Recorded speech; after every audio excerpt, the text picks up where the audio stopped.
O Senhor esteja convosco. Proclamação do Evangelho de Jesus Cristo, segundo Mateus. Naquele tempo, Jesus deixou as multidões e foi para casa.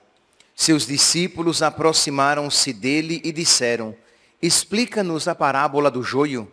Jesus respondeu: Aquele que semeia a boa semente é o Filho do Homem. O campo é o mundo. A boa semente são os que pertencem ao reino. O joio são os que pertencem ao maligno. O inimigo que semeou o joio é o diabo. A colheita é o fim dos tempos. Os ceifadores são os anjos. Como o joio é recolhido e queimado ao fogo, assim também acontecerá no fim dos tempos. O Filho do Homem enviará os seus anjos, e eles retirarão do seu reino todos os que fazem os outros pecar e os que praticam o mal, e depois os lançarão na fornalha de fogo. Ali haverá choro e ranger de dentes. Então os justos brilharão como o sol no reino de seu Pai. Quem tem ouvidos, ouça. Palavra da salvação.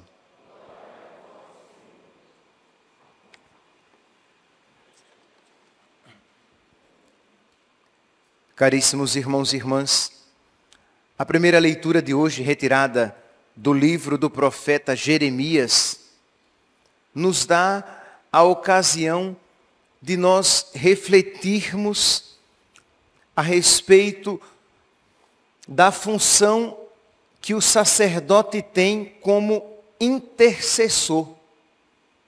Isto é, ele atrai bênçãos para o povo. Pelo menos esta é a finalidade de um sacerdote segundo o coração de Cristo. Pois bem, diz aqui que Israel está numa grande seca, o contexto aqui é este: Israel está numa grande seca.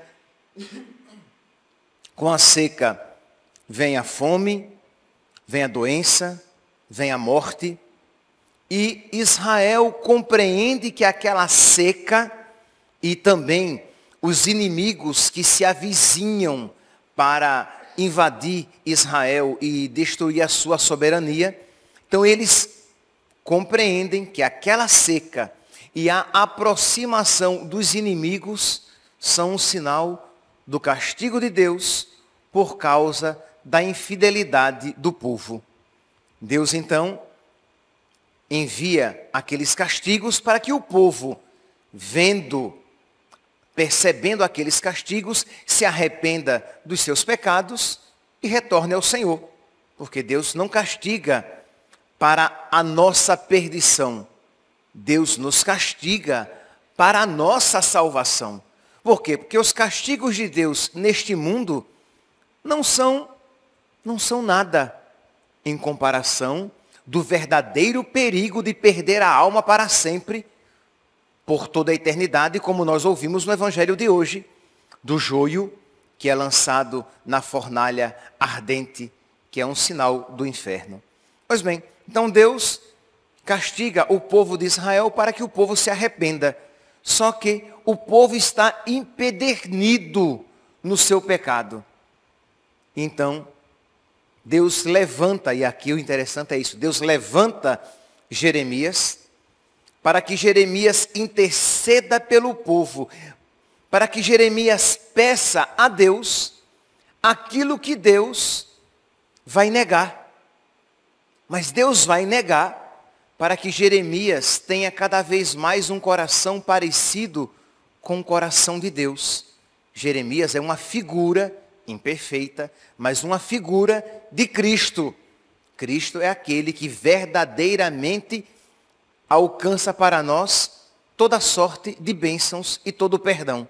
Pois bem, então Jeremias se levanta e começa a interceder pelo povo, e Deus parece resistente.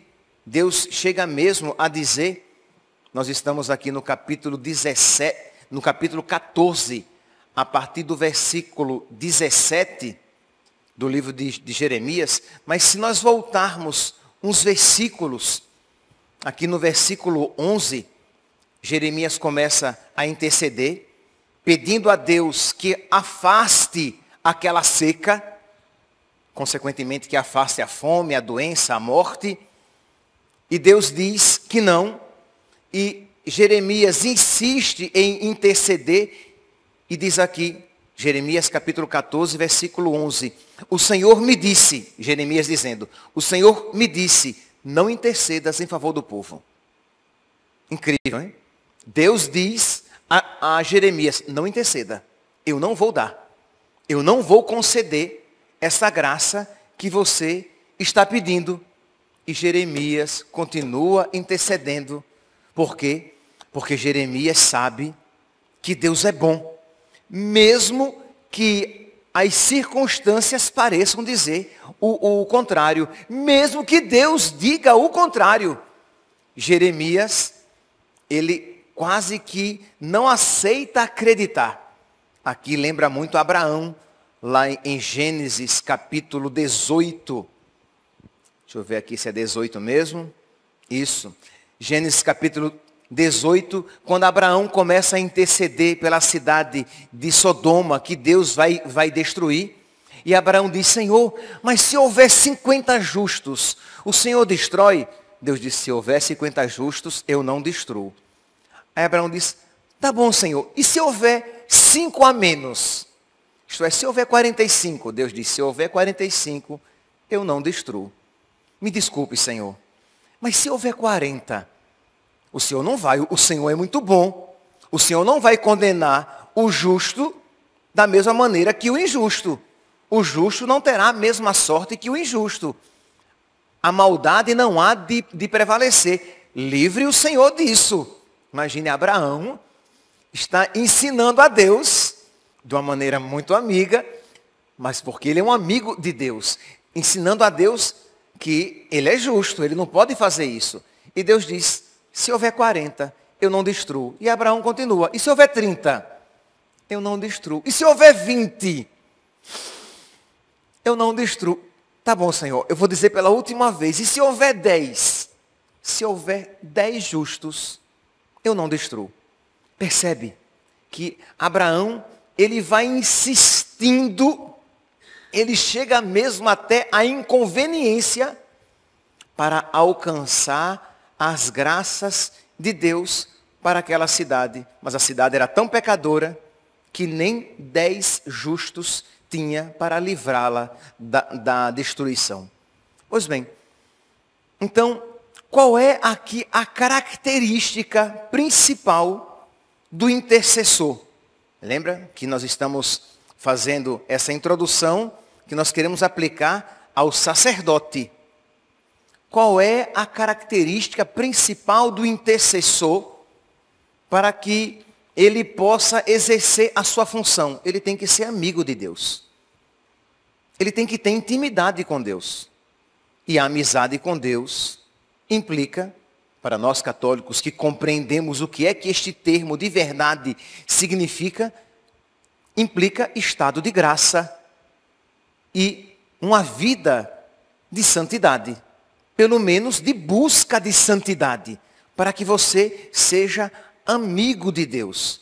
Ora, quando você quer algo muito importante, quando você quer alcançar algo de uma pessoa importante, é algo importante que só uma pessoa importante pode conceder, se você não tem intimidade com aquela pessoa, você pede que um outro, que seja amigo dele, que seja amigo dela, vá até aquela pessoa e peça em seu favor.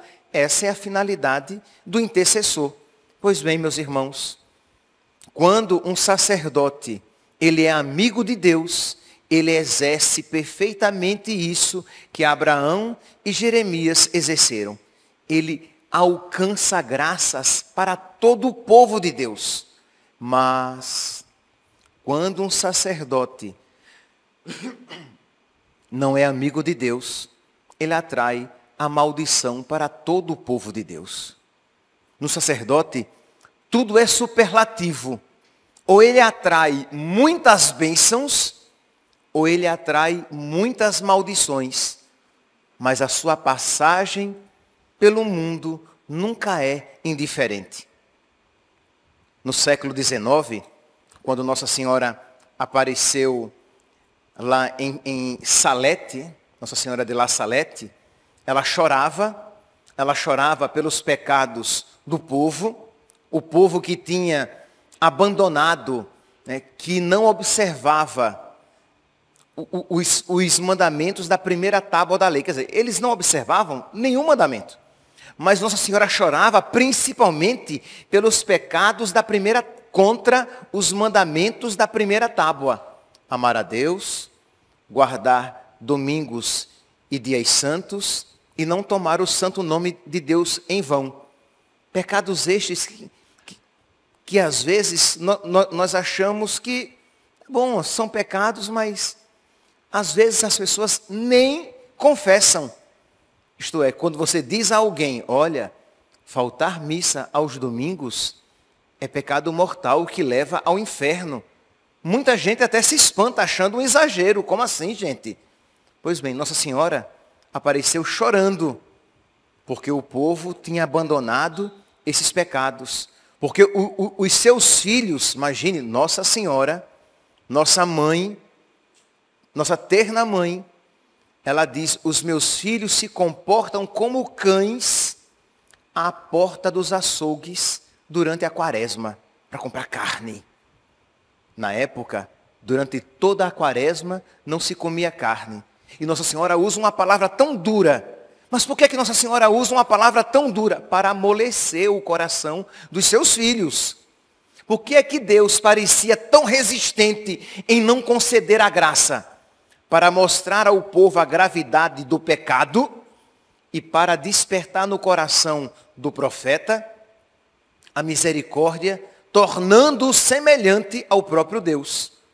Então Deus muitas vezes se manifesta duro, não porque lhe apraz ser duro, mas para despertar o nosso coração e para que nós compreendamos a gravidade dos nossos pecados, assim como Nossa Senhora em La Salette se manifestou tão dura, dizendo que seus filhos se pareciam a cães, para mostrar a gravidade dos pecados que eles estavam cometendo.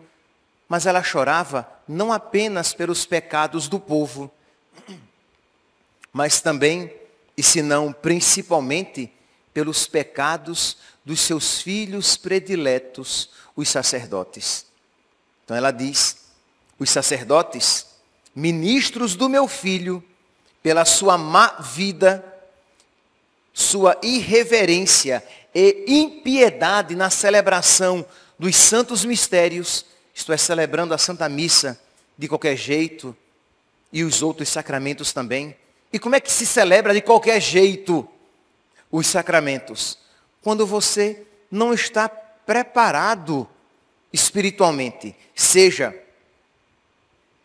que terrível, se estiver em pecado mortal, celebrando os santos sacramentos, seja quando você, sem vida de oração, celebra de qualquer jeito as realidades mais santas que Deus confiou aos homens, os santos sacramentos. E de uma maneira excelente, o santo sacrifício do altar. Pois bem, então Nossa Senhora diz que os sacerdotes, ministros do meu filho pela sua má vida, pela irreverência na celebração dos santos mistérios, pelo amor ao dinheiro, das honrarias, dos prazeres, tornaram-se cloacas de impureza.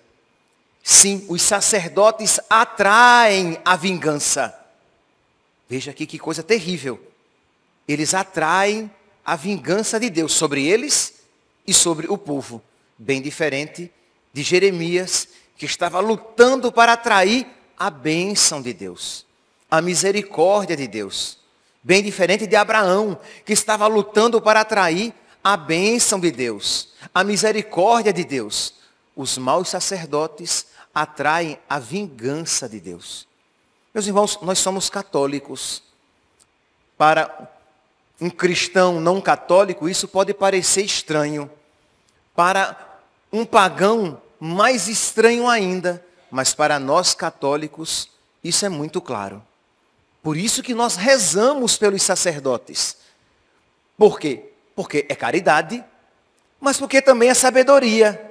Porque eu sei que se os sacerdotes forem santos, eles serão instrumento de bênção. Imagine, meus santos, que instrumento de bênção se tornou e ainda o é um São João Maria Vianney, um São Padre Pio, um São João da Cruz, São João Bosco, que nós conhecemos como Dom Bosco, um Santo Antônio de Lisboa e de Pádua, um São Bonifácio, um Santo Inácio de Loyola, a quem iremos celebrar amanhã. Isto é, um santo sacerdote, ele não atrai apenas bênção para os seus contemporâneos, sim, mas não principalmente. Ele é fonte de bênção para os seus contemporâneos e uma fonte de bênção para toda a igreja enquanto ela peregrinar sobre a terra.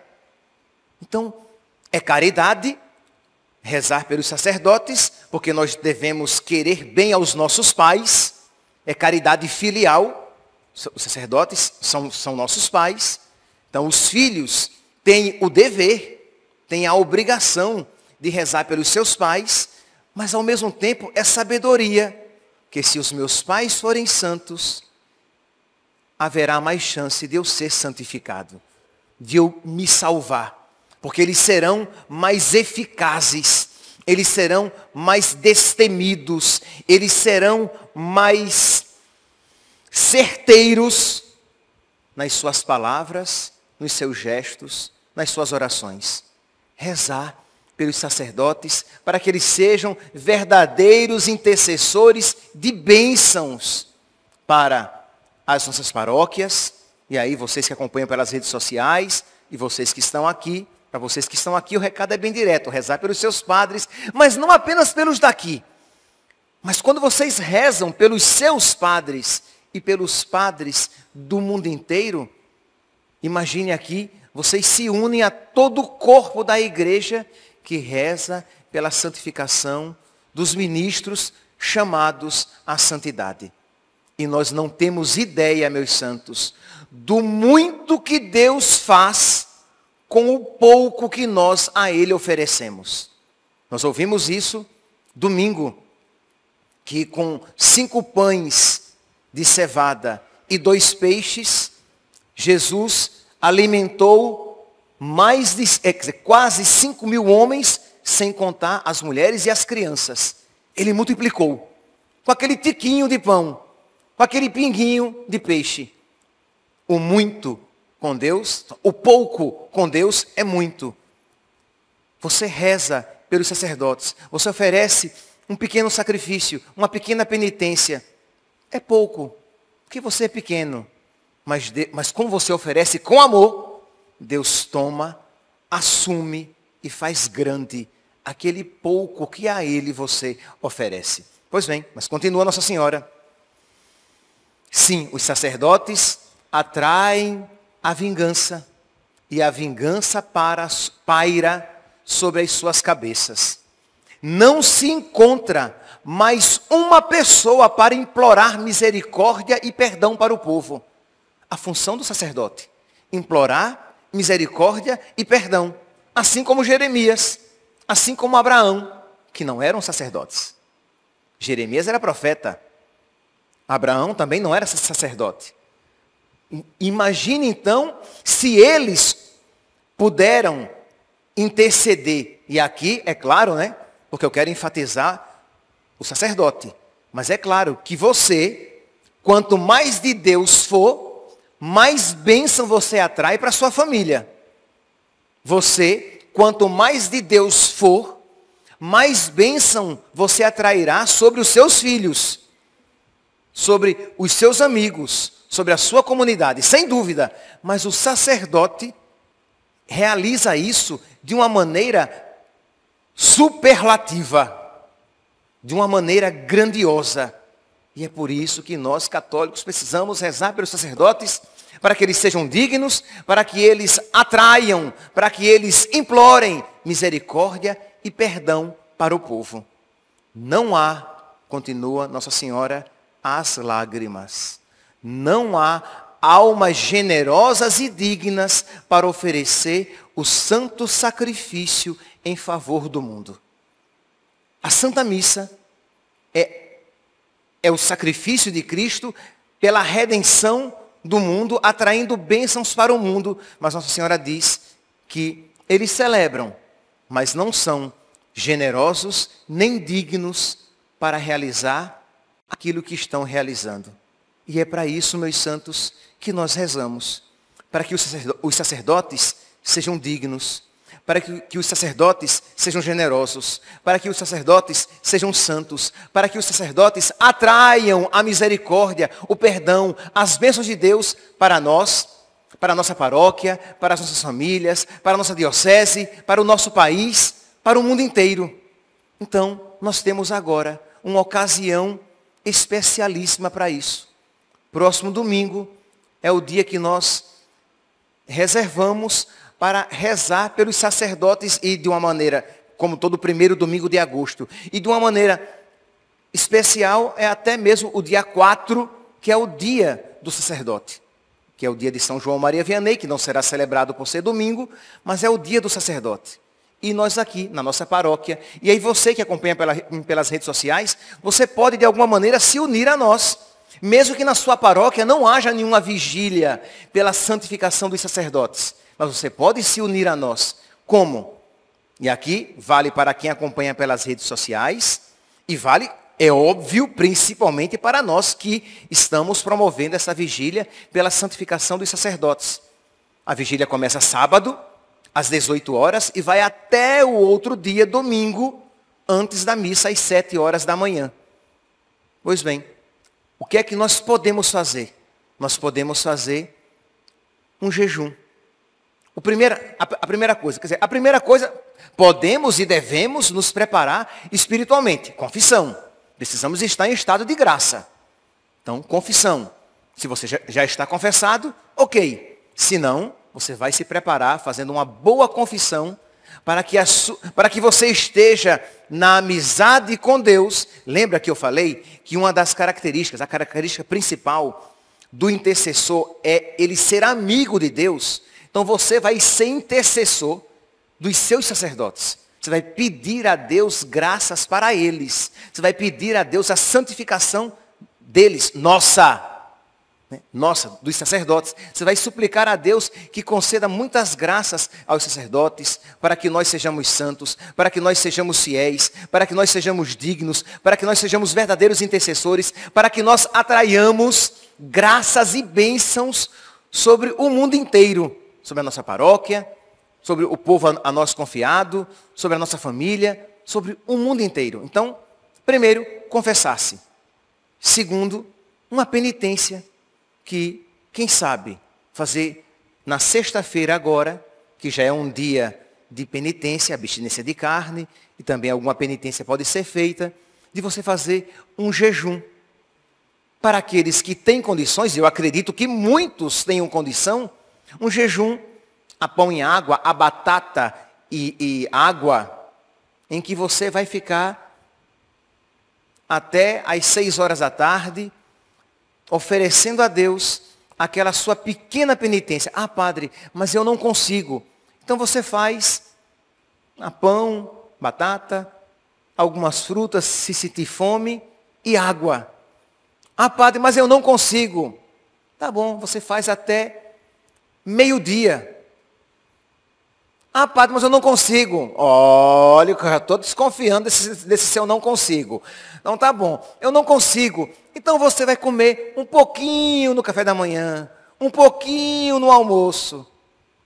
E aí, o jantar você faz normal. Ah, padre, eu não consigo. Vai ter vergonha? Ele não consegue? Aí você consegue, não vem com essa história. Comer um pouquinho no café da manhã e comer um pouquinho no almoço, todo mundo consegue. Mas eu acredito que a grande maioria consiga fazer um jejum generoso. Um jejum de quem tem fé. Um jejum de quem sabe que vai oferecer a Deus algo tão parco, tão pequeno, mas que quando for assumido por Deus, se tornará algo tão grande e poderoso para a vida dos sacerdotes. E nós veremos reverberar em nós e sobre nós depois as graças por meio dos sacerdotes. Então vamos lá. Então você vai se preparar espiritualmente, confessando-se, se você precisa se confessar. Você vai oferecer uma penitência que lhe custe. Eu dei aqui o conselho do jejum. Você pode até acrescentar outras penitências também neste dia, pedindo a Deus pela santificação de todos os sacerdotes, por aqueles que já estão no bom caminho, para que perseverem e se santifiquem, para aqueles que estão no mau caminho, para que se convertam e se santifiquem, por todos os sacerdotes. E você virá no dia, vocês que acompanham pelas redes sociais, pode ser que vocês não possam, mas pode ser que vocês consigam visitar alguma igreja e fazer 1 hora de adoração ao Santíssimo Sacramento na igreja, mesmo que o Santíssimo não esteja exposto. E se não for possível, você entra no seu quarto, tranca a porta e você reza. E você tira 1 hora em que você oferece as suas orações pela santificação dos sacerdotes. Então, o jejum, a confissão pode ser feita antes, o jejum preferencialmente na sexta-feira, a oração principalmente, oração sempre, né? Mas aquela oração mais generosa no sábado. E para nós que aqui estamos, a partir das 18 horas. E peço, deem preferência aos horários mais difíceis, porque são nos horários mais difíceis que os sacerdotes caem, que os sacerdotes abandonam a oração, que os sacerdotes se afastam de Deus. Então você vai, eu vou às 18 horas. Tá bom, venha, louvado seja Deus. Mas será que você não poderia vir de madrugada? Será que você não poderia ficar, ao invés de apenas 1 hora, ficar 1 hora e meia, ficar 2 horas, e oferecer aquela dificuldade, oferecer também aquele sacrifício, oferecer aquela hora mais difícil, pelas horas mais difíceis pelas quais passam os sacerdotes. Por quê? Porque você é filho e deve rezar pelos seus pais. Por quê? Porque você é católico e você sabe que quanto mais santos forem os sacerdotes, mais instrumentos eficazes de santidade eles serão. Que nós então, meus irmãos, unidos aos santos sacerdotes da igreja e aos santos intercessores tão ricamente presentes nas Sagradas Escrituras, que nós nos unamos a todos eles, suplicando a graça da conversão e da santificação dos sacerdotes do mundo inteiro. Louvado seja nosso Senhor Jesus Cristo.